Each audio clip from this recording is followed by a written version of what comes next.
Chers amis, bonjour. Pour reprendre des mots du Père Henri que j'aime bien, merci de m'accueillir chez vous dans ces quelques mots que je voudrais vous adresser en cette deuxième semaine de Pâques. Je me suis arrêté sur les derniers versets du chapitre 3 de l'évangile de Saint Jean, versets 31 à 36.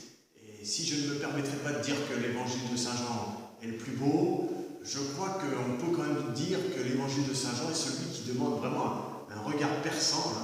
Le symbole de Jean, c'est l'aigle, un regard perçant pour en comprendre le sens. Parce que je trouve que ces versets ne sont pas faciles. Pas faciles, c'est des paroles qu'on attribue à Jean-Baptiste et elles ne sont pas faciles. Quelques versets avant, on avait Jésus qui avait essayé d'introduire Nicodème au mystère de Dieu, le mystère de l'éternité. Eh bien, pareil, je me dis, c'est pas facile, c'est pas facile. Alors des fois, je me moque un peu des réponses, mais maintenant je le fais moins, je mûris un peu aussi, des réponses que les uns ou les autres me font quand je leur pose une question qui en fait sont des questions en général impossibles. Par exemple, quand je dis qu'est-ce que vous retenez de papy ou de mamie dont on va célébrer la sépulture, on retient qu'on a fait les bonnes parties de pêche, on retient les tartes à la fraise qu'elle faisait super bien.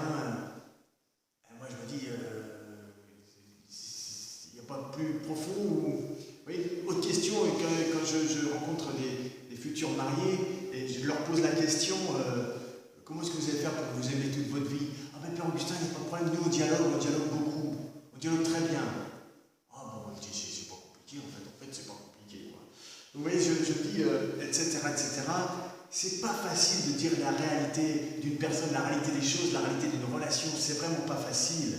Et quand j'essaie de le faire moi-même, c'est pas facile non plus.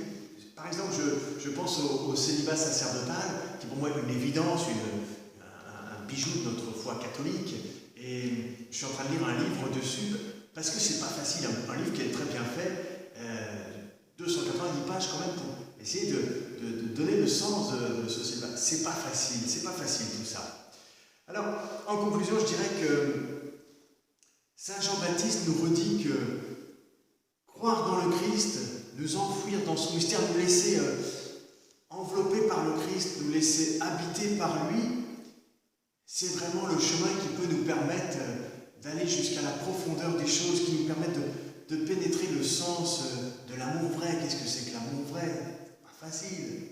C'est à la suite du Christ qu'on peut savoir ce que définit l'éternité, qu'est-ce que ça veut dire le ciel. Voilà, tout ça c'est pour moi, frères et sœurs, le Christ. Sans le Christ, on en reste, comme le dit Saint Jean-Baptiste, à un niveau très terrestre de compréhension du monde, de notre vie.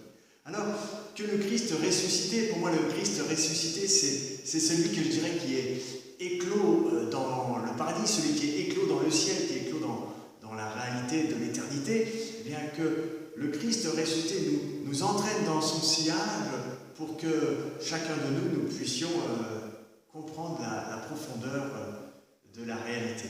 Alors, je vous souhaite à tous une bonne méditation avec Jésus-Christ tout à côté de vous pour qu'il puisse vous aider à comprendre. Une bonne journée.